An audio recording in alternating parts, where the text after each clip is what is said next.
सरकार के सख्त और स्पष्ट निर्देशों के बाद 11,000 लाउडस्पीकर जो अवैध थे उन्हें धार्मिक संस्थानों से हटाया गया है और 35,000 लाउडस्पीकर के आवाज को, उसके शोर को कम कर दिया गया। परंतु महाराष्ट्र में योगी मॉडल तो नहीं है, बल्कि सेक्युलर ढोंगी मॉडल है। और इसीलिए जो लोग गदाधारी हिंदुत्व की बड़ी बड़ी बातें करते हैं, आज वो केवल और केवल सत्ताधारी हिंदुत्व और इच्छाधारी हिंदुत्व के प्रतीक बन चुके हैं। जब देश की न्यायपालिका ने कोई फैसला सुनाया है तो देश के कुछ प्रांतों की सरकारें उसे अमल में क्यों नहीं लाती? जब उत्तर प्रदेश में योगी सरकार उसे अमल पे ला सकती है तो महाराष्ट्र की ठाकरे सरकार के हाथ किसने बांधे? अच्छी बात है, जो राज्य के मुख्यमंत्री निर्णय ले रहे हैं वो लाउडस्पीकर निकालें, सबको साथ में लेकर सबका विश्वास जीतकर अगर लाउडस्पीकर निकल रहे हैं बिल्कुल निकालें। इससे तो सबसे अच्छी चीज़ ये होगी कि भारतीय जनता पार्टी के पास जो एक पॉलिटिकल मुद्दा है वो भी ख़त्म हो जाएगा। के लिए अपने कानून हैं, उन कानूनों के राज्य में भी हैं और केंद्र के भी हैं।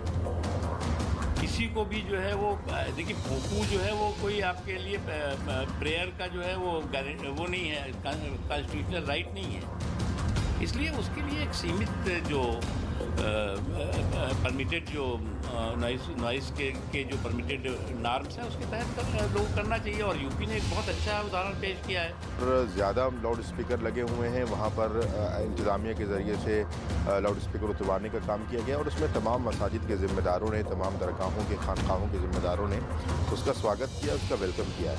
तो ये कोई भी काम ऐसा जो कानून के दायरे में रहकर किया जाएगा, हम हमेशा से उसका इस्तेमाल करते हैं।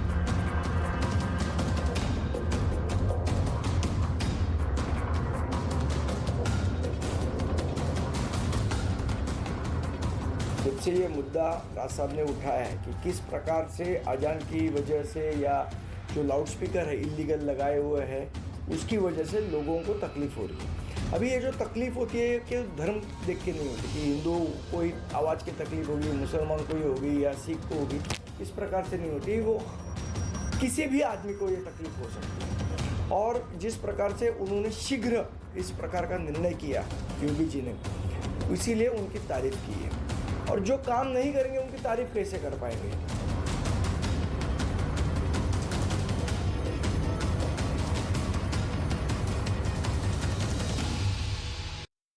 आज देश नहीं झुकने देंगे वे लाउड स्पीकर, इसलिए क्योंकि बीते 8 दिनों में, ये मुद्दा इसलिए क्योंकि बीते 8 दिनों में ये तस्वीरें आप देख रहे हैं, देश के 4 राज्यों में लाउड स्पीकर को लेकर विवाद तेज हो गया है। 2 अप्रैल को महाराष्ट्र नवनिर्माण सेना के अध्यक्ष MNS राज ठाकरे ने कहा कि मस्जिदों से लाउड स्पीकर हटे नहीं तो स्पीकर पर हनुमान चालीसा बजाई जाएगी। ये लाउड स्पीकर हटाए जाएं, नंबर 1।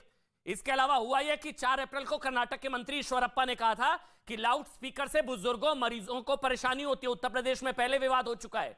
6 अप्रैल को गायिका अनुराधा पौडवाल ने कहा कि भारत में लाउड स्पीकर से अजान को जबरन बढ़ावा मिल रहा है। और कल यानी कि 8 अप्रैल को नीतीश सरकार में मंत्री बिहार में जनक राम ने मांग कर दी है कि लाउड स्पीकर पर अजान रोकी जाए। लाउड स्पीकर अजान के खिलाफ कोई नहीं है। जिन इलाकों में आप और हम रहते हैं वहां ध्वनि का स्तर ज्यादा से ज्यादा 55 डेसिबल होना चाहिए। 55 ज्यादा से ज्यादा, समझिएगा इस चीज को, क्योंकि ये आपकी सेहत से जुड़ा मुद्दा है। ये प्रदूषण, ध्वनि प्रदूषण से जुड़ा मुद्दा है। ये हिंदू मुसलमान का मुद्दा नहीं है। कुछ लोग इसको सांप्रदायिक बनाने की कोशिश करते हैं, लेकिन लाउड स्पीकर के इस्तेमाल से ध्वनि प्रदूषण 75 डेसिबल से 95 डेसिबल तक पहुंच जाता है, जो बहुत हानिकारक है आपके लिए। मेरे साथ एक पैनल है, वैसे आपको बता दें डॉक्टर सैयद रिजवान मेरे साथ जुड़ चुके हैं, मेरे साथ अतिकुर रहमान, शोएब जमई भी आपको नजर आ रहे हैं, अतिकुर रहमान आपको नजर आ रहे हैं, प्रेम शुक्ला भारतीय जनता पार्टी का पक्ष रखेंगे, और महाराष्ट्र MNS से जनरल सेक्रेटरी अल्ताफ खान साहब। अल्ताफ भाई आपका स्वागत। किशोर तिवारी शिवसेना के मेहमान हैं। तिवारी जी बहुत बहुत स्वागत आपका। और शोएब जमई मेरे साथ जुड़ेंगे, अतिकुर रहमान आपको नजर आ रहे। लेकिन पहले मैं डॉक्टर रिजवान अहमद, आज मैं आपसे शुरू कर रहा हूं सर। नहीं, जय हिंद वंदे मातरम, जय हिंद वंदे मातरम, अस्सलाम वालेकुम। जी बिल्कुल, जी हाँ। देखिए अमन भाई, आज़ान को बिल्कुल प्रैग्मेटिकली अगर मैं डिवाइड करूं, मैं एक तो ये 5 अजान को मैं 2 में डिवाइड करूंगा। एक मैं करूंगा सुबह की फजर की अजान को, और बाकी मैं करूंगा 4 अजान को जो 1 बजे, 4 बजे, 6 बजे और समझ लीजिए 7:30 बजे होती हैं। तो जो फजर की अजान है उसके लिए तो कोई आर्गुमेंट होना ही नहीं चाहिए, जो सुबह 4 से 5 के बीच में होती है, कि इस अजान में लाउडस्पीकर यूज होना चाहिए या नहीं होना चाहिए। हो ही नहीं सकता, होना ही नहीं चाहिए। अंडर एनी सर्कमस्टांसेस डेसिबल की आर्गुमेंट भूल जाइए, होना ही नहीं चाहिए, पहली बात। जो बाकी 4 अजान हैं, दोपहर की, शाम की, लेट इवनिंग की और 7:45 बजे की, उसमें तो एक आर्गुमेंट हो सकता है कि हाई कोर्ट ने क्या बोला, सुप्रीम कोर्ट ने क्या बोला, डेसिबल कितना होना चाहिए वगैरह वगैरह, पहली बात। दूसरी बात अमन भाई, जहां तक मैं मानता हूं, आजान पहले जब हजरत बिलाल ने पहली अजान दी थी, दिन में भी शायद डेसिबल की परमिशन है, बताइए 50 डेसिबल, और रात के वक्त जो है वो 40, वो डेसिबल से ज्यादा तो वो हानिकारक है ना, दिन में भी, दोपहर दिन। हाँ, नहीं, मैं ये कह ही नहीं रहा, आप समझ नहीं पाए। अच्छा, नहीं, शायद मैं आपको समझा नहीं पाया। मैं कह रहा हूं दोपहर के बाद की नमाज जाहिर सी बात है अजान डेसिबल के नीचे ही होगी, ठीक। मैं कह रहा हूं पर वहां पर ये डेसिबल का चक्कर है, सुबह तो मैं कह रहा हूं कोई चक्कर ही नहीं है, भले आप डेसिबल के नीचे हो, होनी ही नहीं चाहिए, मैं ये कह रहा हूं, समझिए मेरी बात को।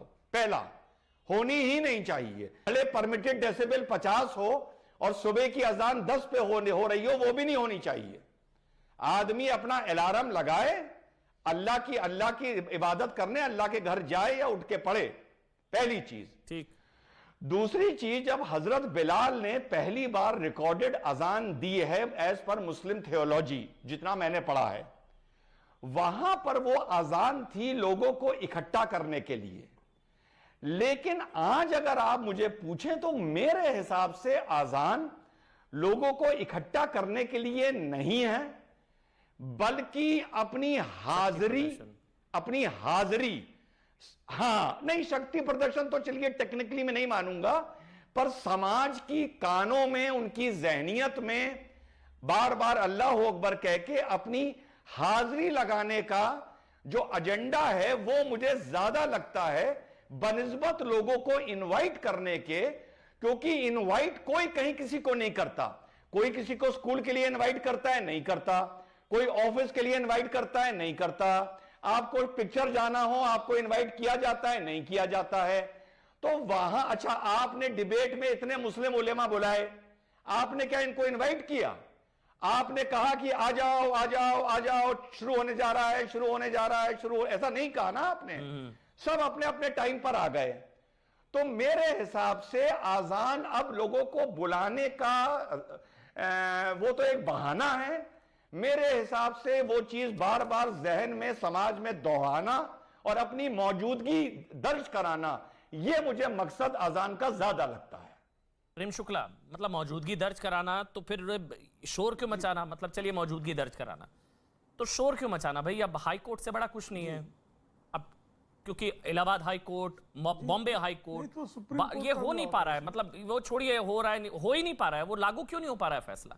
ये सरकारें अड़ंगा लड़ाती हैं, अपीजमेंट तुष्टिकरण है, क्यों नहीं हो पा रहा है? देखिए, इसको नहीं, निश्चित तौर पर लागू होना ही चाहिए। जो समाज बारंबार संविधान के पालन करने की कस्में खाता हो, जो बार बार सर्वोच्च न्यायालय के फैसले को हम कबूल करेंगे ये बातें करता हो, और विशेष करके जब हिंदुओं की आस्था का मामला आता है, राम मंदिर का मामला आता है, तो जो कोर्ट फैसला करेगा उसको हम मंजूर करेंगे, ये मुस्लिम समाज का जनरल स्टैंड था। वही मुस्लिम समाज जब अजान के संदर्भ में ध्वनि प्रदूषण के मुद्दे को लेकर जस्टिस आरसी लाहोटी ने जो जजमेंट 2005 में पास किया, अब उस जजमेंट को 2005 से लेकर 2022 तक 17 वर्षों तक अस्वीकार करना। राज ठाकरे अगर ये कहते हैं कि भाई अजान बंद कर दो, लाउड स्पीकर पर बजाना, वो तो कहते हैं तो ये कहना कि नहीं, वो जो है समाज में विद्वेष नहीं। निश्चित तौर पर देखिए, प्रतिक्रिया की बात कर रहे हैं, वो प्रतिक्रिया की बात क्यों कर रहे हैं? वो क्रिया बंद नहीं हो रही है, क्रिया बंद क्यों नहीं हो रही? क्योंकि एक मुस्लिम तुष्टीकरण प्रशासन के दिमाग में गहरे बैठा हुआ है कि हमको मुस्लिम समाज को कानून और संविधान के अनुपालन के लिए उनको दायित्व बोध नहीं कराना है। तो इसके कारण विविध राज्यों में अच्छा मुझे बताइए, आप छोड़िए प्रशासन राज्य इस छोड़िए, तरह मुझे की बताइए कार्रवाइयां मकसद नहीं क्या है करता। इसका मकसद क्या है शोर मचाने का? मतलब मकसद क्या है? क्योंकि ये मेरे लिए शोर है, ये हिंदू मुसलमान का मुद्दा नहीं है, ये कहीं और से भी शोर होता है, तो मेरी नजर में शोर है। शोर क्यों मचाना है? इसका मकसद क्या है? साफ साफ दिखाई देता है। हाँ जी, रिलीजियस सुप्रीमेसी, जैसा रिजवान जी ने कहा। अच्छा। बार बार ये कहना कि एक हमारे अल्लाह के अलावा और कोई भगवान नहीं है, यानी मंदिर वालों, चर्च वालों, गुरुद्वारे वालों, बुद्ध विहार वालों, जैन मंदिर वालों, ये सुन लो कि एक हमारे अल्लाह के अलावा और कोई भगवान नहीं है। ये बार बार लोगों को बता रहे हैं। इसके अलावा और क्या मकसद हो सकता है? इसके अतिरिक्त कोई मकसद हो तो यहाँ मुस्लिम स्कॉलर बैठे हैं, बता दें। ये तो अतीकुर रहमान, ये सवाल है, ये मैं भी पूछने वाला था कि जो अजान होती है उसमें जो कहा जाता है उसमें अल्लाह सबसे बड़ा है, और फिर कहा जाता है कि इला इल्लल्लाह, कि अल्लाह के अलावा कोई इबादत के लायक नहीं है। ये चलिए ठीक है, अल्लाह सुप्रीम है, आप लोग मानते हैं, अच्छी बात है, आस्था है, कोई सवाल नहीं उठा रहा। लेकिन दूसरे को ये सुनाना कि अल्लाह के अलावा कोई इबादत के लायक नहीं है, लाउड स्पीकर से जबरदस्ती उसको सुनाना, ये आस्था, ये उनकी आस्था को चोट पहुंचाना नहीं है। लाउड स्पीकर से ये बात पहुंचाना, उनको बताना कि नहीं तुम्हारा वाला इबादत के लायक नहीं है, हमारा वाला ज्यादा, और इसके अलावा कोई नहीं है, ये गलत नहीं है। लाउड स्पीकर से अतीकुर रहमान, शोएब जमाई भी जुड़ गए हैं जी। मतलब धार्मिकता थोपना, जबरदस्ती आपके कानों में कोई सुनाए, जबरदस्ती थोपना, धार्मिकता थोपना, ये मेरा सवाल है। अतीकुर रहमान, अल्लाह अकबर, अल्लाह इज ग्रेट, ला इलाहा इल्लल्लाह आप गलत मतलब निकाल रहे हैं। अच्छा, कोई दूसरा खुदा इबादत के लायक नहीं है, ऐसा नहीं है। ला इलाहा इल्लल्लाह, नहीं कोई माबूद अल्लाह के सिवा। इबादत आप करिए जिसकी इबादत करना है। थोड़ा सा ये करेक्शन था। अच्छा क्या है, दोबारा से करेक्ट कर दीजिए। एक मिनट, ये अभी प्रेम शुक्ला ने जो बताया कि जो अजान होती है उसमें जो कहा जाता है कि अल्लाह के सिवा कोई इबादत के योग्य नहीं, ये क्या नहीं कहा जाता? गलत है। अच्छा, ये गलत है। प्रेम शुक्ला, नहीं कोई माबूद खुदा के सिवा, अल्लाह के सिवा। इबादत करिए आप। कुरान में दूसरी बहुत सारी आयतें हैं, तो कह रहे हैं अल्लाह के सिवा, ये साबित होता है। ये किसी को क्यों बताना भाई? क्यों किसी को लाउड स्पीकर में क्यों बताना, किसी के कान में? नहीं, मैं उनके आराध्य है ना भाई, हमारे आराध्य है, सबके आराध्य है। गलत ट्रांसलेशन किया, इसीलिए मैं सुधार रहा था। अच्छा, आप करिए ना, करेक्ट ट्रांसलेशन आप करिए ना, करेक्ट ट्रांसलेशन आप करिए। हाँ बताइए। मैंने वही कहा ना, नहीं कोई माबूद अल्लाह के सिवा, ला इलाहा इल्लल्लाह। मतलब अल्लाह के सिवा नहीं कोई माबूद नहीं है, कोई दूसरा माबूद अल्लाह के सिवा नहीं है। माबूद मतलब आप क्या है? इबादत करिए जिस खुदा की आपको पसंद है। माबूद का हिंदी अर्थ आपके पर कोई पाबंदी नहीं है। हर लैंड में अल्लाह ताला ने एक पैगंबर भेजा है, या अल्लाह की जमीन है। माबूद का हिंदी अर्थ क्या है, जरा बता दें भाई साहब। खुदा हम लोग अरबी पश्तो नहीं जानते हैं। तो फिर अल्लाह के अलावा कोई और खुदा नहीं है ना, कि अल्लाह के अलावा और कोई खुदा नहीं है। ये आप क्यों आप किसी को कहेंगे? मैं कहूँ कि बजरंगी के अलावा कोई और, मैं आपके कान में जबरदस्ती ये धार्मिकता थोपूं आप पे? आप अतीकुर रहमान, आप बता दिया आपने, यही तो कह रहे थे भाई कि अल्लाह के सिवा कोई और खुदा नहीं है। ये आप हमारे कानों में क्यों ठूसेंगे? आप समझ, लाउड स्पीकर आप कहिए, अच्छी बात है, ये आपकी आस्था है, आपका सम्मान है अतीकुर रहमान, ये बहुत अच्छी बात है। अगर आपकी सोच है, अच्छी बात है, हर कोई अपने आराध्य का सम्मान करता है। किसी और को बताना कि तुम्हारा जो आराध्य है वो उससे बेटर हमारा है, मतलब हमारे आराध्य के अलावा, हमारे इसके अलावा कोई और खुदा नहीं है। नहीं, ये मेरे हिसाब से, यूं तो मैं सोशियो रिलीजियस कमेंटेटर हूं, पर हाँ इस्लाम का आलिम नहीं हूं, पर फिर भी मेरे हिसाब से जो अतीकुर रहमान साहब इंटरप्रिटेशन बता रहे थे वो थोड़ा सा डॉज कर रहे थे, आपको थोड़ा ट्रिक कर रहे थे।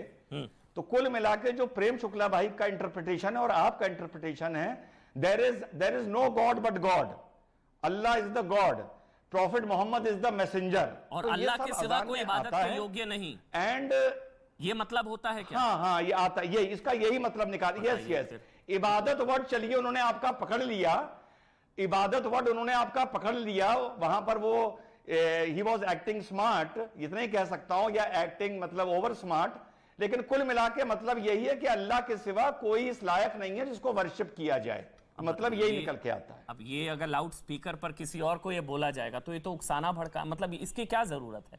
ये तो शोएब जमाई आप भी शायद मानेंगे इस चीज को। डेसिबल बढ़ाइए थोड़ा, इनको ऊंचे डेसिबल की आदत है। आवाज आ रही है शोएब जमाई? डेसिबल बढ़ाऊं क्या?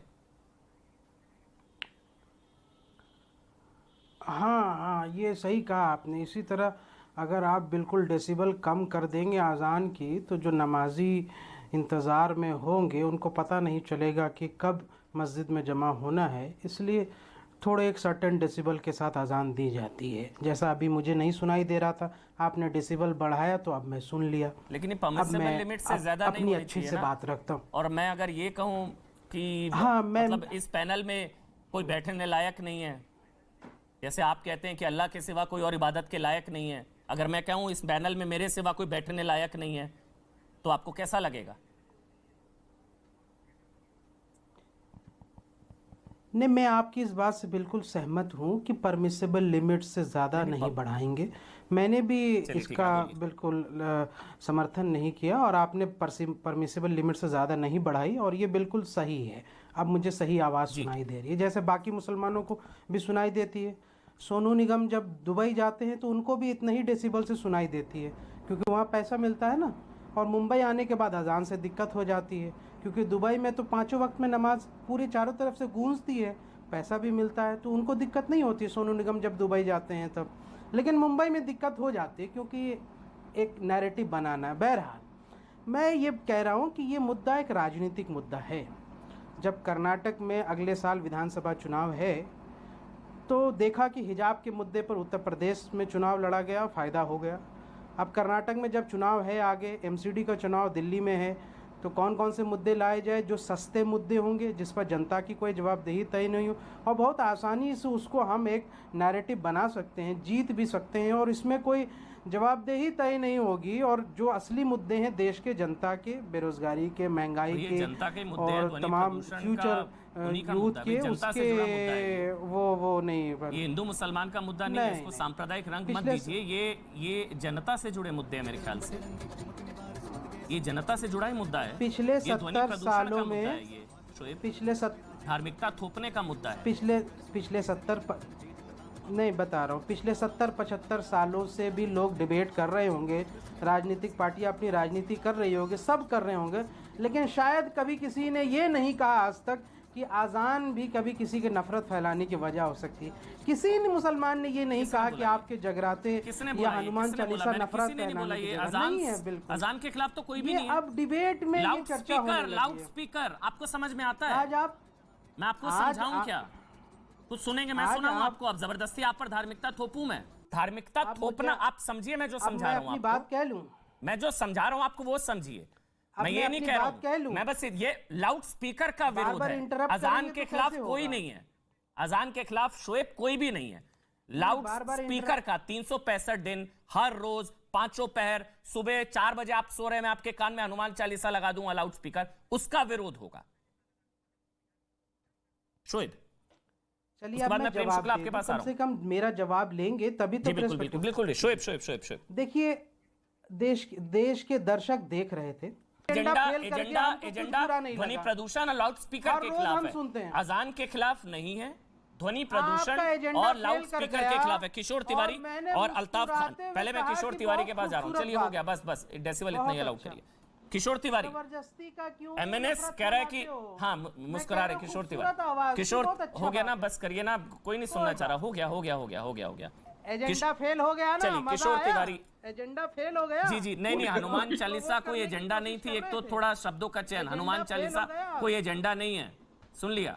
हनुमान चालीसा कोई एजेंडा नहीं है, शब्दों का चयन ठीक करिए। मैंने अजान के लिए एजेंडा शब्द का इस्तेमाल नहीं किया, मैंने अजान के लिए एजेंडा शब्द का इस्तेमाल नहीं किया। ये नफरत इसी से आपको पता लग जाती है। आपको एजेंडा, हनुमान चालीसा एजेंडा लगी, हनुमान चालीसा तेज लगी। इतना एजेंडा है ना तेज है, सबके चेहरे पर मुस्कान थी। मगर यही आप पर धार्मिकता थोपी जाएगी, तब रोज थोपी जाएगी, तब आपको समझिए। ऑडियो बंद, बस हो गया। किशोर तिवारी एमएनएस कह रही है कि हनुमान चालीसा बजेगी इसी तरह लाउड स्पीकर पर। प्रॉब्लम क्या है, क्यों नहीं लागू हो पा रहा महाराष्ट्र में? मेरी बात सुनो। जी बिल्कुल, महाराष्ट्र में हमारे, देखो महाराष्ट्र में कोई मसला नहीं है। महाराष्ट्र के पुलिस कमिश्नर है हमारे, उन्होंने सब मस्जिदों और मंदिरों को जो हाईकोर्ट की ऑर्डर को स्ट्रिक्टली इंप्लीमेंट करने का निर्णय लिया है। और ये लेटर देने के पहले कोई विवाद नहीं था, लेकिन जब से राज ठाकरे की रैली हुई तो ये विवाद तो ग्राउंड पर नहीं है, लेकिन आपके मीडिया चैनल पे हो रहा है। लेकिन मैं एक बताता हूं कि महाराष्ट्र में सब इमाम लोगों ने कहा है कि हम ऑडिबल लिमिट के पास ही रखेंगे, लेकिन अब बीजेपी का एजेंडा क्या है मुझे मालूम नहीं। बीजेपी भी यही डिमांड करेंगी या बीजेपी की जो सी टीम आई है अभी MNS, वो राजनीति के लिए जगह तलाश करी है। शोएब की बात बराबर है कि ये चुनाव आते हैं ना, तो कैसा देखो एक सीक्वेंस है ना, आप समझते क्यों नहीं। पहले तो 370 निकल गया, अभी क्या राम मंदिर निकल गया, अभी मुझे बताओ हिजाब का निकल गया, फिर वो CAA NRC निकल गया, अब क्या क्या नया नया लाएंगे। तो अभी ये अजान का लाउड स्पीकर वाला निकाले। लेकिन मेरी सरकार की मैं भूमिका बताता हूं कि ये मेंटल हेल्थ से जुड़ा हुआ मामला है और हम किसी को भी एक्सेस आवाज में नॉइज पोल्यूशन करने नहीं देंगे और उन पे कार्रवाई करेंगे। मेरे सरकार ने पिछले साल एक 1480 कार्रवाई की है और हम करते रहते, लेकिन तो मुझे अच्छा लगा नहीं। तो फिर राज ठाकरे क्या कह रहे हैं? क्या नहीं हो रही महाराष्ट्र में? क्या लाउड स्पीकर में अजान नहीं हो रही? क्या डेसिबल परमिसिबल डेसिबल से ज्यादा नहीं हो रही क्या? अच्छा, अल्ताफ कुछ कह रहे हैं। अल्ताफ खान MNS के जनरल सेक्रेटरी हैं, वो शायद बता देंगे आपको। अल्ताफ मुझे बता दें, आप कार्रवाई कर लेंगे। सरकार के सख्त और स्पष्ट निर्देशों के बाद 11,000 लाउडस्पीकर जो अवैध थे उन्हें धार्मिक संस्थानों से हटाया गया है और 35,000 लाउडस्पीकर के आवाज को, उसके शोर को कम कर दिया गया। परंतु महाराष्ट्र में योगी मॉडल तो नहीं है, बल्कि सेक्युलर ढोंगी मॉडल है। और इसीलिए जो लोग गदाधारी हिंदुत्व की बड़ी बड़ी बातें करते हैं, आज वो केवल और केवल सत्ताधारी हिंदुत्व और इच्छाधारी हिंदुत्व के प्रतीक बन चुके हैं। जब देश की न्यायपालिका ने कोई फैसला सुनाया है तो देश के कुछ प्रांतों की सरकारें उसे अमल में क्यों नहीं लाती? जब उत्तर प्रदेश में योगी सरकार उसे अमल पे ला सकती है तो महाराष्ट्र की ठाकरे सरकार के हाथ किसने बांधे? अच्छी बात है, जो राज्य के मुख्यमंत्री निर्णय ले रहे हैं वो लाउडस्पीकर निकालें, सबको साथ में लेकर सबका विश्वास जीतकर अगर लाउडस्पीकर निकल रहे हैं बिल्कुल निकालें। इससे तो सबसे अच्छी चीज़ ये होगी कि भारतीय जनता पार्टी के पास जो एक पॉलिटिकल मुद्दा है वो भी ख़त्म हो जाएगा। के लिए अपने कानून हैं, उन कानूनों के राज्य में भी हैं और केंद्र के भी हैं। किसी को भी जो है वो देखिए भूकू जो है वो कोई आपके लिए प्रेयर का जो है वो नहीं है, कॉन्स्टिट्यूशनल राइट नहीं है। इसलिए उसके लिए एक सीमित जो परमिटेड जो नॉइस के जो परमिटेड नॉर्म्स हैं उसके तहत लोग करना चाहिए। और यूपी ने एक बहुत अच्छा उदाहरण पेश किया है। ज़्यादा लाउड स्पीकर लगे हुए हैं, वहाँ पर इंतज़ामिया के ज़रिए से लाउड स्पीकर उतरवाने का काम किया गया और उसमें तमाम मसाजिद के ज़िम्मेदारों ने, तमाम दरगाहों के खानकाहों के ज़िम्मेदारों ने उसका स्वागत किया, उसका वेलकम किया। तो ये कोई भी काम ऐसा जो कानून के दायरे में रहकर किया जाएगा, हम हमेशा से उसका इस्तेमाल करते हैं।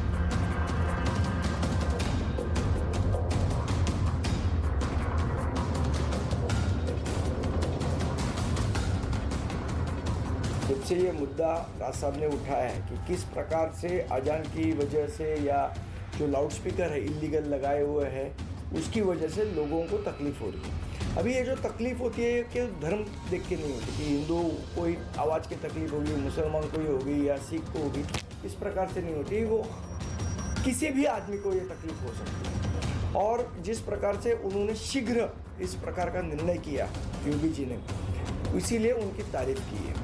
और जो काम नहीं करेंगे उनकी तारीफ कैसे कर पाएंगे?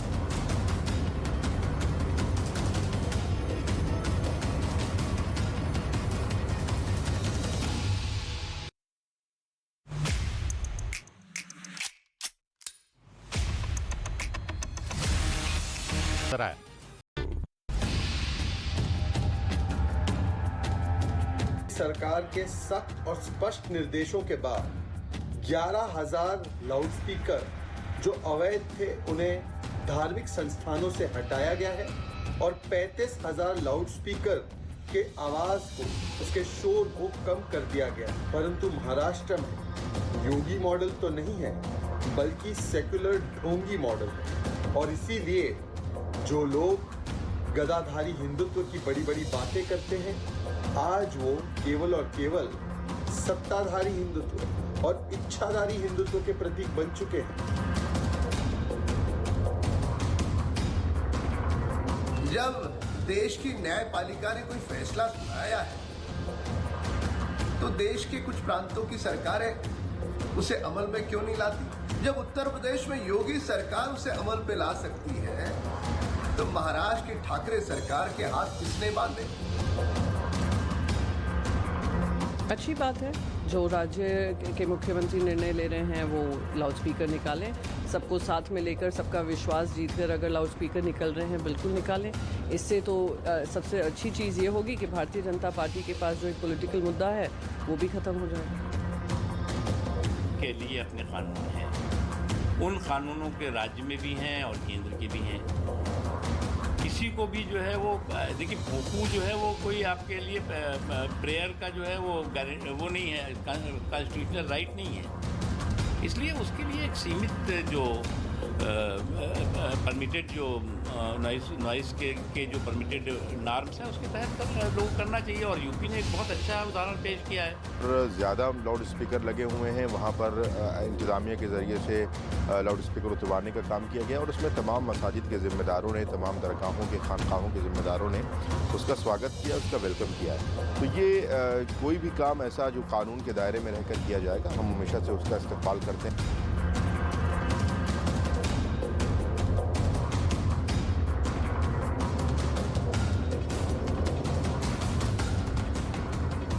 जब से ये मुद्दा राज साहब ने उठाया है कि किस प्रकार से अजान की वजह से या जो लाउडस्पीकर है इल्लीगल लगाए हुए हैं उसकी वजह से लोगों को तकलीफ हो रही है। अभी ये जो तकलीफ होती है कि धर्म देख के नहीं होती कि हिंदू कोई आवाज़ की तकलीफ होगी, मुसलमान को होगी या सिख को होगी, इस प्रकार से नहीं होती। वो किसी भी आदमी को ये तकलीफ हो सकती है। और जिस प्रकार से उन्होंने शीघ्र इस प्रकार का निर्णय किया योगी जी ने, इसीलिए उनकी तारीफ की है।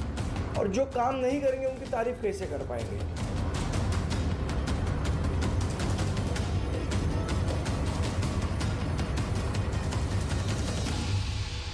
राज साहब ने ऐसा नहीं कहा है। राज साहब ने क्या कहा है कि ये जो डेसिबल है, ये भोंगे हैं, इनको उतारो, और अगर नहीं उतारोगे तो हम कार्रवाई करेंगे। ये तो समझने वाली बात है ना, क्योंकि जो सरकार का काम अगर सरकार नहीं करती है तो लोग तो जमीन पे उतर के करेंगे।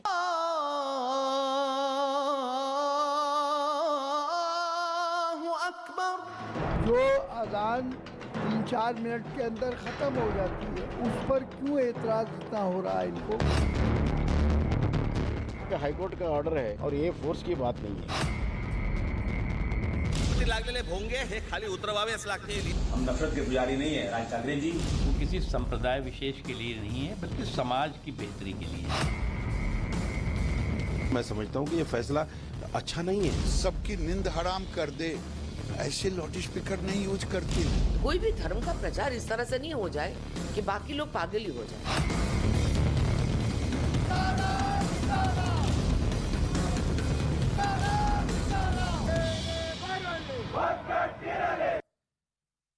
जी, और अब ये मांग कर्नाटक, बिहार और महाराष्ट्र और उत्तर प्रदेश। अभी कर्नाटक में ये मांग हो रही थी, उसके बाद बिहार के मंत्री जनक राम, वो महाराष्ट्र में राज ठाकरे मांग कर रहे हैं, उत्तर प्रदेश में हो ही रही है।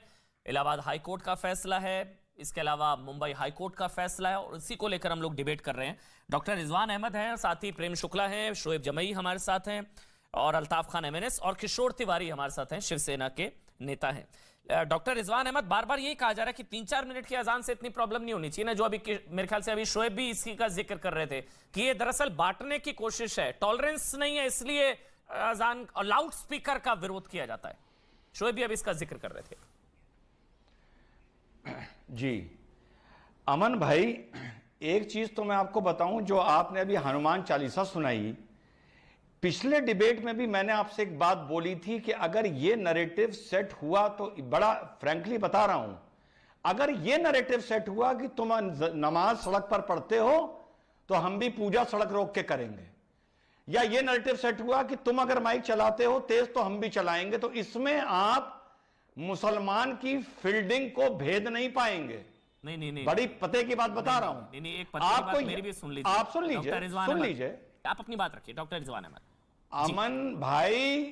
अमन भाई फिर से क्या रिपीट करूं, सुबह 4 बजे की तो होनी ही नहीं चाहिए। जब मैं अजान बोलता हूं मेरा मतलब होता है दोपहर 1 बजे से। सुप्रीम कोर्ट बोल चुका है कि 10 से 6 लाउडस्पीकर नहीं चलेगा। सो जब मैं अजान बोलूं तो please do not confuse by morning अजान, प्लीज।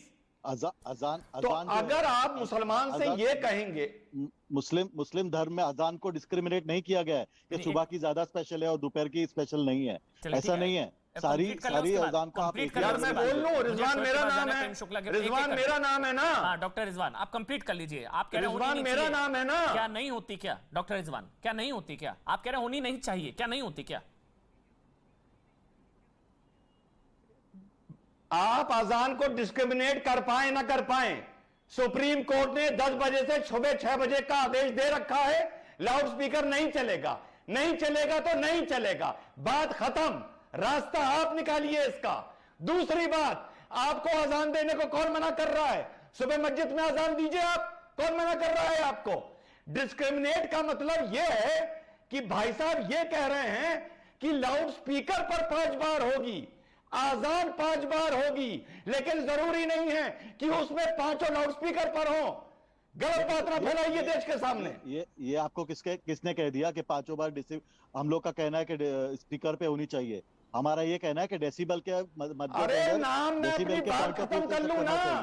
अब तुम बोलोगे तो मैं बीच में बोलूंगा, जब तुम बोलोगे तो मैं बीच में बोलूंगा, फिर नाराज मत होना।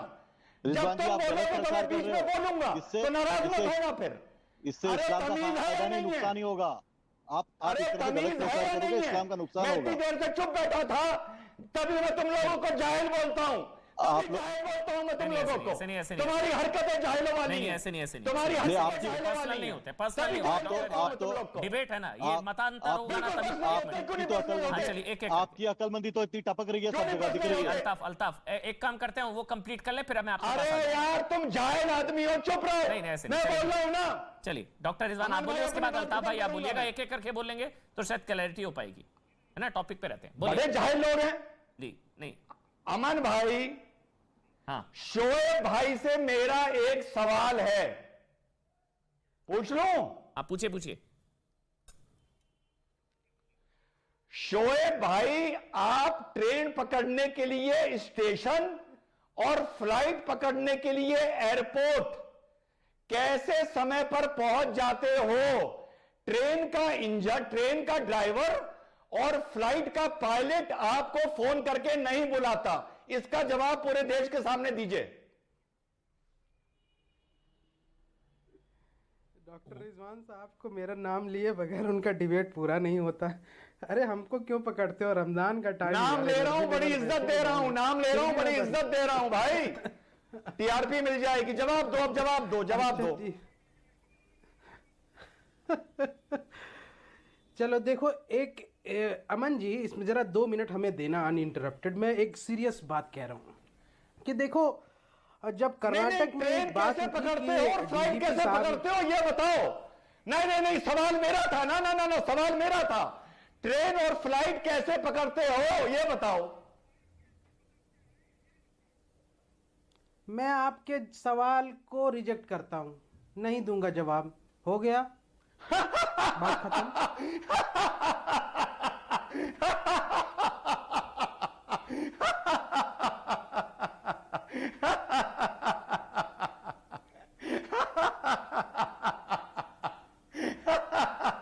आपका कहने का तात्पर्य तो समझा। जवाब नहीं है तो हाथ खड़े कर दो, तो हाथ खड़े करो, ऐसे खड़े करो, हाथ खड़े करो ऐसे। कोई बात नहीं, जवाब नहीं है तो हाथ खड़े करो ऐसे। शोएब भाई हाथ खड़े करो। डॉक्टर रिजवान वो वैसे हाथ खड़े करो ना। ड्रामा सीरियल है क्या ये? ड्रामा सीरियल नहीं, सवाल का जवाब दे सकते हो या नहीं ये बताओ। सवाल का जवाब दे सकते हो या नहीं ये बताओ भाई। सवाल का जवाब दे सकते हो या नहीं, ये बताओ। चलिए आगे बढ़ते हैं। वो मना कर रहे नहीं है उनके पास जवाब, हाथ खड़े कर रहे हैं। चलिए बात खत्म। वो हाथ वो कह रहे हैं नहीं है उनके पास जवाब। Thank you thank you thank you thank you thank you. मेरा मामला सत्ता पक्ष के साथ है और मैं बीजेपी के साथ ज्यादा इस पर डिबेट करने में इंटरेस्टेड हूं, क्योंकि सत्ता पक्ष के हवाले से ये बात आई है। आपका सवाल का मतलब तो समझा दीजिए डॉक्टर रिजवान ने। ये पूछा क्यों था, उन्होंने कह दिया जवाब नहीं है, वो हाथ भी खड़ा कर रहे हैं। तमाशा नहीं चलिए कोई अजीब तमाशा। ट्रेन कैसे पकड़ते हो, एयरपोर्ट कैसे जाते हो, जवाब दे रहे हैं, वो जवाब दे रहे हैं। मतलब साबुन कैसे धोते हो, ये क्या बात है, ये क्या बात है भाई?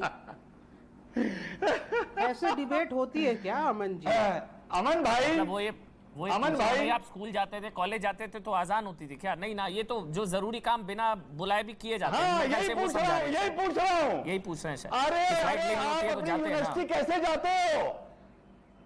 आप अपनी यूनिवर्सिटी आपको बुलाने के लिए हमने कोई जवाब दे रहा हूँ होता है क्या, बताओ। नहीं मतलब वो जवाब दो। वाइस चांसलर यूनिवर्सिटी कैसे पहुंचते हो टाइम पर, ये बताओ, पूरे देश को बताओ।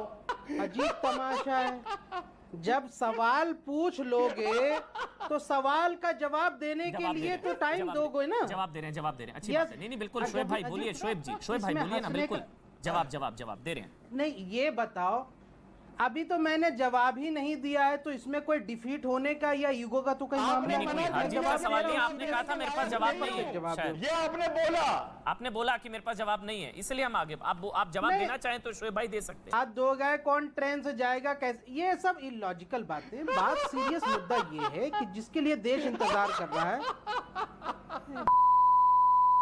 ये ऑडियो बंद। ये बदतमीजी है, गाली, ये स्तर, ये दिखा दिया। यही संस्कार है आपके आवाजान। ये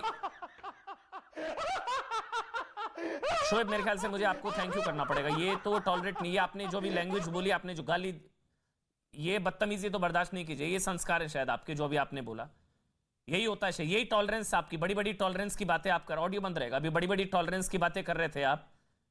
आपसे एक सवाल पूछा था कि किसी ने अजान करके तो आपको डिबेट में नहीं बुलाया 8 बजे, आप खुद आए हैं ना। उन्होंने पूछा ट्रेन जाते हैं, फ्लाइट लेते हैं तो बिना अजान के जाते हैं, खुद जाते हैं ना। ये सिंपल सा सवाल था। नहीं आप माफी मांगेंगे तो आपका ऑडियो होगा। नहीं पहले माफी मांगेंगे तो ऑडियो होगा। आपने गाली दी, आप कान पकड़कर माफी मांगेंगे तो ऑडियो दूंगा। बताइए, माफी मांगेंगे, सर हिलाइए, तो मैं ऑडियो दूंगा आपका। माफी मांगेंगे? नहीं मेरे ख्याल से गाली ज्यादा दिल के करीब है, गाली ज्यादा जरूरी है। नहीं मेरे ख्याल से आज मैं दर्शकों से माफी मांगता हूं, क्योंकि ये वो लेवल नहीं है, ये फैमिली डिबेट है, सब देखते हैं। अगर आप गाली गलौज करेंगे तो शायद कहीं और, यहाँ पे नहीं। आप चाहें एक और मौका, मैं अगर आप माफी मांगेंगे शोएब, तो क्योंकि शायद आपको माफी मांगनी चाहिए। ऑडियो दे दीजिए एक मिनट शोएब का। ठीक है चलिए डॉक्टर रिजवान आप कंप्लीट कर लीजिए, उसके बाद मैं प्रेम शुक्ला के पास जा रहा हूं। बोल लीजिए आप, मेरे ख्याल से। नहीं और जो शब्द उन्होंने इस्तेमाल किया उसके लिए मैं माफी मांगता हूं। देखो अमन भाई, जो शब्द उन्होंने आपके लिए इस्तेमाल किया उसके लिए नहीं अमन भाई मेरी जिम्मेदारी बनती है अमन भाई एंकर जी। नहीं अमन भाई, आपको पावर ऑफ अटॉर्नी दे रहा हूं कि मुझे कभी कोई गाली दे तो डिबेट ना रोकिएगा, पहली बात। नहीं उनको भगाना जरूरी है भाई। वो इन लोगों की सारे सम्मानित लोग हैं, अल्ताफ भाई हैं, किशोर तिवारी, सब सीनियर लोग हैं। वो ऐसी डिबेट नहीं होती। मैंने आज तक अपने करियर में इस तरह की डिबेट शायद पहली बार संभवतः गाली दी है। देखिए अमन भाई, एक सीधा सा सवाल पूछा था जी। हाँ बोलिए आप। एक सीधा सा सवाल पूछा था, 8 मिनट खराब हो गए, जवाब नहीं मिला। रिजवान अहमद ने वो साबित कर दिया प्यार से और तमीज से कि क्या हकीकत है और आप में कितनी गहराई है। मैंने साबित कर दिया। चलिए ठीक है, किशोर तिवारी कुछ कहना चाह रहे हैं, उसके बाद शुक्ला जी मैं आपके पास आ रहा हूं। बोलिए किशोर तिवारी, कुछ बात करना चाह रहे हैं। देखो रिजवान साहब, आप चुस्त दुरुस्त बात कर रहे हैं कि सुबह के अजान से बहुत लोगों को तकलीफ होती है, लेकिन राष्ट्रीय स्तर पर सभी तरफ यह अजान चल रही है और लाउड स्पीकर पे चल रही है। अब इसमें से सोल्यूशन कंसेंसस से निकल जाना चाहिए, जो कर्नाटक के और यूपी में भी कहा गया। तो मैं आपके साथ हूं कि लाउड स्पीकर पे नहीं तो हनुमान चालीसा बचे, नहीं तो ये अजान हो, तो लोगों को तकलीफ। बॉम्बे हाईकोर्ट का फैसला, बॉम्बे हाईकोर्ट का फैसला कब आया था लाउड स्पीकर अजान को लेकर? महाराष्ट्र से रिलेटेड सवाल पूछता हूं। बॉम्बे हाईकोर्ट का फैसला नहीं 2018, अभी क्या चल रहा है 2022? 4 साल में अब तक क्यों नहीं लागू हो पाया? क्यों राज ठाकरे को कहना पड़ रहा है कि अब मैं हनुमान चालीसा करूंगा? क्यों नहीं लागू हो पाया? क्यों सुबह 4 बजे लाउड स्पीकर नमाज या डेसिबल जो परमिसेबल लिमिट है दिन में 50 और रात में 40 डेसिबल, ये क्यों हो रही है? हो रही है ना। 2018 का फैसला बॉम्बे हाई कोर्ट का, 2022 चल रहा है। दीजिए जवाब। मुझे कहने से नहीं होता ना सर, होगा, हो नहीं रहा ना। बोलिए बोलिए तिवारी जी। देखो 95% मस्जिदों पे होता नहीं है, जहां भी होता है तो ये एमएनएस के जो कार्यकर्ता यहाँ आए हैं, जो खुद का उनका ऑफिशियल स्टैंड है कि मस्जिदों से हटाया जाए, तो हमको कंप्लेंट करते हम हटा लेंगे। कार्रवाई सबसे ज्यादा महाराष्ट्र में हो रही है, कार्रवाई तो कर्नाटक यूपी में नहीं होती है। तो एक राष्ट्रीय स्तर पर क्या है धर्म द्वेष पर प्रेम शुक्ला बोले। एक मिनट आ रहा हूँ डॉक्टर रिजवान अहमद, एक मिनट आ रहा हूँ आपके पास, लेकिन पहले प्रेम शुक्ला और अल्ताफ भाई। प्रेम शुक्ला, तिवारी जी कह रहे हैं कार्रवाई हो तो रही है? जी हो तो रही है कार्रवाई। कहीं कार्रवाई नहीं हो रही है, कहीं कार्रवाई नहीं हो रही है। उल्टा कार्रवाई ये हुई कि जो मनसे के लोगों ने कुर्ला में, कुर्ला एक उपनगर है मुंबई शहर का, उस उपनगर में जो है उन्होंने अपने कार्यालय पर भोंगा लगाया और हनुमान चालीसा का बजाया उस पर, तो मनसे के लोगों पर कार्रवाई हुई। लेकिन आराम से सुन लीजिए तिवारी जी, सुन लीजिए, आपको बता रहा हूं स्टैंड। नहीं आपका सुनना पड़ेगा। तो जिन पर कार्रवाई होनी चाहिए थी किसी मस्जिद पर, मुंबई की किसी भी मस्जिद पर कार्रवाई नहीं हुई। बीच के दिनों में कोरोना काल में शिवाजी नगर में एक मराठी लड़की ने, उसकी पढ़ाई में अजान के कारण डिस्टरबेंस होता इसलिए कंप्लेंट किया, तो उस लड़की को गिरफ्तार कर लिया गया था। जब उसके समर्थन में भारतीय जनता पार्टी के कार्यकर्ताओं ने आंदोलन किया, तो जाकर वहां पर अदालत के आदेश पर मस्जिद से भोंगा हटाया गया। मुंबई की किसी मस्जिद से, महाराष्ट्र की किसी भी मस्जिद से लाउड स्पीकर नहीं हटाया गया है। जबकि शिवसेना प्रमुख श्रीमंत बाला साहब ठाकरे की 1993 से यह मांग है, आज से नहीं, और बारंबार सामना में कार्यकारी संपादक रहने के कारण मैंने ये उनके वक्तव्यों का शीर्षक लगाया है। और श्रीमान उद्धव ठाकरे भी 2019 तक यह मांग करते रहे हैं, लेकिन आज जब उनको कार्रवाई करने की बात श्रीमान राज ठाकरे कर रहे हैं, अन्य लोग कर रहे हैं, तो वह कार्रवाई हनुमान चालीसा बजाने वालों पर तो कर रहे हैं, लेकिन अजान देने वाले, लाउड स्पीकर से अजान देने वाले, जो सुप्रीम कोर्ट के ऑर्डर का वायलेशन है, जो बॉम्बे हाई कोर्ट के ऑर्डर का वायलेशन है, उस पर कोई कार्रवाई आज दिन तक नहीं हुई है। आप जो कह रहे हैं लाउड स्पीकर पर कार्रवाई, वो लाउड स्पीकर जो इवेंट्स 5,000 का फाइन भी हुआ था, पर कार्रवाई हुई है। हनुमान चालीसा बजाने पर 5,000 की संख्या बता दें। हनुमान चालीसा पर कार्रवाई हुई है, बता दे मुझे। हनुमान चालीसा बजाने पर हाँ, तो शायद 5,050 रुपए का फाइन भी लगा था। किसी लाउड स्पीकर मस्जिद पे लगाया था कोई फाइन? अभी हाल फिलहाल लगाया क्या तिवारी जी? शायद घाटकोपर में लगाया, एमएनएस के कहाँ लगाया है? मेरी बात देखो, पूरी बात मैं रख लेता हूँ। प्रेम शुक्ला जी, आप बीजेपी का ये राष्ट्रीय पक्ष होगा या राष्ट्रीय भूमिका होगी कि मंदिरों और मस्जिदों से लाउड स्पीकर हटाया जाए, तो हम भी फॉलो कर लेंगे। एक बात, दूसरी बात है नहीं, ये बीजेपी नहीं है तो हाई कोर्ट, सुप्रीम कोर्ट का ऑर्डर है, इसमें नहीं मुझे बोलने दो। अरे मैं बता दूं तुमको कि जो ना तुम्हारी यूपी में सरकार है, कर्नाटक में, मध्य प्रदेश में, कहीं तो कुछ फॉलो नहीं करते। महाराष्ट्र में बहुत सारी मस्जिदों से हटाया गया है, डेसिबल घटाए गए हैं। अच्छा एक मिनट उनको पूरा करने दीजिए। हाँ हाँ तिवारी जी बोलिए, कहीं किसी मस्जिद पे अभी चालान हुआ है, हाल फिलहाल कोई फाइन हुआ है लाउड स्पीकर की वजह से? हाँ हाँ सुनो ना आप, देखिए ये विवाद की जड़ है।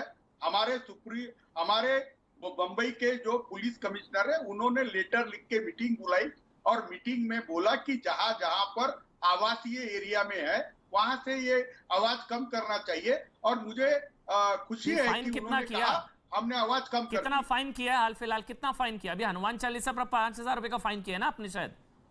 अभी घाटकोपर एमएनएस के नेता पर 5,050 रुपए का। देखो अमन चोपड़ा जी, सड़क पर लाउड स्पीकर लेके बैठ जाओगे तो 5,000 नहीं, जेल में भी भेजेंगे। नहीं तो फिर उधर भी करिए ना, परमिशन लेके फिर हनुमान चालीसा से बिगर। अरे मंदिरों पे आप हनुमान चालीसा बजाइए, किसी को ऑब्जेक्शन नहीं है। ये तो सड़क पे आके बजा रहे, अरे ट्रैफिक जाम कर रहे हैं और पुलिस वालों के सामने डांस कर रहे हैं। इनका बोलना ये है कि आप हमको वो बता रहे 1800 केसेस किए, मुझे नहीं पता कितने 1800 केसेस कहाँ किए। अल्ताफ बोल रहे हैं एमएनएस। बोलिए अल्ताफ आप बोलिए एमएनएस से। अरे वो कह रहे हैं सड़क पर लाउड स्पीकर से बजाएंगे तो चालान तो होगा ना। अल्ताफ तुम्हारी नॉलेज में नहीं है। पुलिस की वेबसाइट पे जाओ, नॉइस पोल्यूशन के वायलेशन के केसेस देख लो। नॉइस पोल्यूशन कहीं भी हो सकता है। हम मंदिर और मस्जिद की बात कर रहे हैं तिवारी जी। नॉइस पोल्यूशन कहीं से भी हो सकता है। किसी के घर में भी अगर आवाज आती है जोर से तो पड़ोसी कंप्लेन करता है तो उसके ऊपर फाइन करते हैं। वो आप उस चालानों की बात करें या हम कोई और मुद्दे पे बात करें तिवारी जी? नहीं, देखो व्हीकल का अलग किया है, डीजे का अलग किया है, और धार्मिक प्लेसेस पे समय से ज्यादा बचाना और ज्यादा आवाज में बजाना उसका अलग है। वो भी एमएनएस के ऑफिस पर से। वो मंदिर पे नहीं बजाया। अगर देखो कितना फाइन किया बताइए ना। अरे मैं बात तो कर रहा हूँ ना अमन जी। रिजवान बताएंगे क्या एमएनएस के ऑफिस के ऊपर और सड़कों पे लाउड स्पीकर लगाना उचित है? और प्रेम शुक्ला इसका समर्थन करते हैं। मैं आपको बता रहा हूँ, अभी मेरे पास मस्जिद और मंदिरों का फाइन का चार्ट नहीं है। तुम जो देश को डिवाइड कर रहे हैं ना 80% 20% में, वैसा हम सरकार बोल के नहीं कर सकते। आपको मैंने बताया हमारे यहाँ का आरोप लेकर बैठे हैं, फाइल लेकर बैठे हैं, लेकिन ये आपके पास अभी 5000 का हनुमान चालीसा से प्रॉब्लम है, खुलकर कह दीजिए ना। तुष्टीकरण की बीमारी है सब पर भारी, कोई प्रॉब्लम नहीं है। अगर हो गई है ये तुष्टीकरण वाली बीमारी हो गई है तो कह दीजिए ना, क्या बुराई है? उसको सजा होगी। हाँ वही बताइए ना, मुझे बताइए ना कितनी मस्जिदों को फाइन किया, कितनी मस्जिदों को फाइन किया आपने? अगर महाराष्ट्र सरकार अपना काम करेगी तो एमएनएस को करने की जरूरत नहीं पड़ेगी। ये बीजेपी का एजेंडा चला रहे, ये तो कितना फाइन एजेंडा चला रहे। आप 25 साल से आप 25 साल से आप चले गए, ऐसा थोड़ी होता। 25 साल से आप किसका एजेंडा आप चला रहे हो? आप भी तो बीजेपी के साथ छोड़े ना, वो डिबेट नहीं है ना, वो किसकी तरफ। मेरे लिए तो इम्पोर्टेंट ये है भाई, अभी गए हैं तुम, ये अच्छे लोग नहीं है। मैं आगे मैं डॉक्टर रिजवान के पास जाऊंगा, प्रेम शुक्ला के पास भी, लेकिन बहुत किया हमने। बताइए ना, नंबर दीजिए ना, बताइए ना। और चालान करना क्यों पड़ रहा है? 4 साल से कोर्ट का ऑर्डर क्यों नहीं लागू हो रहा? और ये डिमांड 4 साल से 2018 बॉम्बे हाई कोर्ट का ऑर्डर क्यों नहीं लागू हो रहा? ये डिमांड तो बाला साहब ठाकरे की थी। तो बाला साहब ठाकरे की डिमांड थी, सही बात है। तो ये शिवसेना बाला साहब ठाकरे की है कि जनाब उद्धव ठाकरे की है? उसका आवाज, उसको फाइन होगा जो भी ज्यादा आवाज करेगा। ये शिवसेना बाला साहब ठाकरे की है कि जनाब उद्धव ठाकरे की है? उनको उखाड़ दिया करके आवाज चल रही है। प्रेम शुक्ला जी अच्छे से जानते हैं कि उखाड़ दिया तो आवाज आ गई। अरे जो भी कानून हाथ में लेगा उस पर कार्रवाई होगी। पुलिस कार्रवाई करती है, कुछ तो भी बोल रहे, और फाइन कोर्ट करता है। ये आप ईडी की कार्रवाई की बात कर रहे हैं संजय राउत, वो ईडी की कार्रवाई की बात कर रहे हैं आप? नहीं, मैं तो हमारी पुलिस की कार्रवाई की कर रहे हैं। और हमने जो इनको पानी पिलाया ना, अभी सत्ता से बाहर रखा, इसलिए तो रोज ईडी आईडी सीबीआई आती है। हमारा कुछ बिगड़ने वाला नहीं है, लेकिन ये एजेंडा पॉलिटिकल है और धार्मिक उन्माद बढ़ाने का है। रिजवान से पहले प्रेम शुक्ला, उसके बाद डॉक्टर रिजवान, आपको टाइम दूंगा, लेकिन पहले प्रेम शुक्ला। पॉलिटिकल एजेंडा है, सरकार को बदनाम कर रहे हैं, कभी हिजाब, कभी हलाला, और अब ये नया कभी मीट बैन, और अब ये नया है। श्रीमान किशोर तिवारी ये कहना चाह रहे हैं कि श्रीमान बाला साहब ठाकरे जो हैं वो सिर्फ राजनीति करने के लिए मस्जिदों से लाउड स्पीकर हटाने की मांग वर्षों करते रहे। वो कहते थे कि मैं अपनी नाभ के पास से जोर लगाकर चीख रहा हूं और सरकार नहीं सुन रही है। नरड्यापासून मी ओरडतोय पण कोणी ऐकत नाही माझा, उनकी ये स्थिति थी। वो बार बार कहते थे, श्रीमान उद्धव ठाकरे 2015 तक बार बार कहते थे, विस्मरण का रोग हो गया क्या उनको, कि ये ठाकरे साहब की शिवसेना होने की बजाय पवार की शिवसेना हो गई है, ये सोनिया सेना हो गई है कि अब हनुमान चालीसा पर तो आप तत्काल दंड लगा देते हैं, वो भी मनसे कार्यालय पर लाउड स्पीकर लगा तब, और किसी मस्जिद पर मैं आपको चुनौती देता हूं श्रीमान किशोर तिवारी, एक मस्जिद जिस पर लाउड स्पीकर से अजान देने के लिए केस दर्ज की गई हो पूरे महाराष्ट्र में, एक मस्जिद, आपके कार्यकाल का नाम बता दीजिएगा, नहीं बता पाएंगे, लेकिन आपको मनसे के कार्यालय पर लगकर हनुमान चालीसा लाउड स्पीकर से बजाने पर उद्धव ठाकरे की सरकार, जो औरंगजेबी मृत्यु को स्वीकार कर चुकी है, जो अफजल खानी हो गई छत्रपति शिवराय के प्रति, अब उनके मन में कहीं से सम्मान का भाव शेष नहीं है। आप इस तरह की हरकतें कर रहे हैं। आप अब औरंगजेब की सेना बन पहले गए डॉक्टर रिजवान बोलेंगे, उसके बाद तिवारी जी आप जो है बोलेंगे। दुम बनकर शरद पवार एक की एक करके। जिस तरह से सेक्युलरिज्म आरोप का लगा रहे ना। जी, आपने तिवारी जी, बुर्का पहन लिया एक है, मिनट रुक जाइए, आ रहा हूं। वो महाराष्ट्र की जनता भली भांति देख रही है। ठीक है, पहले डॉक्टर रिजवान अहमद बोलेंगे, उसके बाद तिवारी जी आपको पूरा मौका दूंगा, पूरा आपको समय दूंगा जवाब देने के लिए, तुष्टिकरण का मौका पूरा दूंगा आपको। पहले डॉक्टर रिजवान अहमद आप बोलिए एक एक करके। अमन भाई, आज सुबह की इफ्तारी जो थी, सहरी जो थी, वो 4:30 बजे थी और जो इफ्तार था वो शायद 6:29 या 6:30 का था। मैं जहां पर गोमती नगर में रहता हूं वहां अजान कहीं से नहीं पहुंचती है।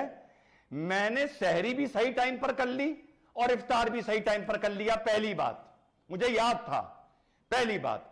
दूसरी बात भाई, रात 10 बजे से सुबह 6 बजे तक किसी को अगर कोई रत जगा करना है, मां का जागरण करना है, साल में 1 बार 2 बार 3 बार परमिशन लेके आए डीएम की, तब करे।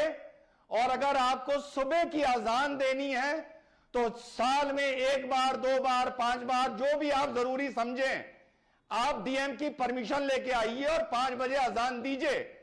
अगर परमिशन नहीं है तो रात के 10 से सुबह 6 तक ना हनुमान चालीसा होनी चाहिए और ना अजान होनी चाहिए। रोज रोज अजान आम आदमी बर्दाश्त सुबह की, फिर से कह रहा हूं सुबह की बर्दाश्त नहीं करेगा।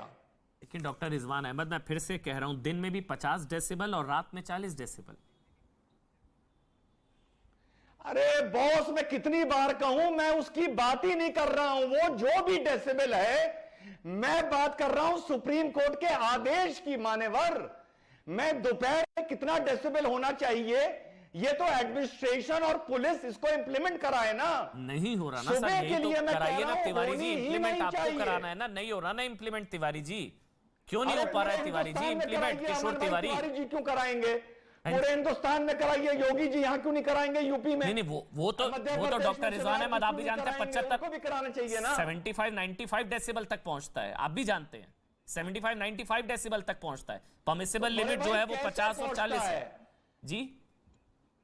बिल्कुल सही है, पहुंचता है, पर क्यों पहुंचता है? क्यों? तो सर यही तो पूछ रहे हैं, मैं बैठा हूं आज, क्यों पहुंच रहा है? तभी तो राज ठाकरे उतरे, क्यों पहुंच रहा है भाई? तिवारी जी क्यों पहुंच रहा है? Supreme court, Allahabad high court, Bombay high court. मैं बात कर लूं? हाँ बोलिए बोलिए बोलिए बोलिए बोलिए बोलिए बोलिए, एक मिनट आपके पास बस। मैं प्रेम शुक्ला जी को बता देना चाहता हूं, जैसे राम मंदिर का मसला आपने कॉमन मिनिमम प्रोग्राम के अंदर 2004 में पेंडिंग रखा था। अभी मेरी शिवसेना की तो ये आपने पेंडिंग रख दिया है। मांग है। मेरी बात आपका आधिकारिक है। अरे मेरी पेंडिंग में है लाउड बोलने दीजिए, शुक्ला जी बोलने दीजिए। पंडित जी उपास हो और पंडित जी उपास कर रहे में बोल रहे हैं, पंडित जी उपास कर रहे हैं, जरा वो हताश हो गए। मैं एक बात कर रहा हूं कि मेरी शिवसेना की यह चुस्त दुरुस्त मांग है कि लोगों को परेशान हो ऐसा नॉइज पोल्यूशन कहीं नहीं होना आपको चाहिए। भी मांग करनी पड़ रही है, आपकी तो सरकार है। मैं बता रहा हूं, आपको भी मांग करनी पड़ रही है। किससे मांग कर रहे हैं? मैं आगे भी तो बोलूं, कांग्रेस से मांग कर रहे हैं, उनसे पूछना पड़ेगा क्या? किससे मांग कर रहे हैं? आपको मांग करनी पड़ रही है भाई। पवार, अरे मैं बता रहा हूँ, मैं मेरी बात तो पूरी कर लूं। ये साझा सरकार है और कॉमन मिनिमम प्रोग्राम पे चल रही है। उनसे मांग जब कर रहे हैं आप, ठीक हमको है। महाराष्ट्र में शिवसेना की सरकार आ जाएगी तो मैं आपको प्रेम शुक्ला जी बता तो अभी कोई दबाव है क्या? तो खुलकर बताइए ना भाई। ये देखिए तो खुलकर बोल रहे हैं तिवारी जी, इतनी बेबाकी से कब उन्होंने बोला? वो खुलकर कह रहे हैं कि भाई थोड़ा प्रेशर होता है, सेकुलर शिवसेना कांग्रेस की सरकार साथ में अलायंस है, थोड़ा सेकुलर दबाव होता है। होता है हाँ जी, पार्टनर सेकुलर हो तो होता है ना, पार्टनर सेकुलर हो तो होता है।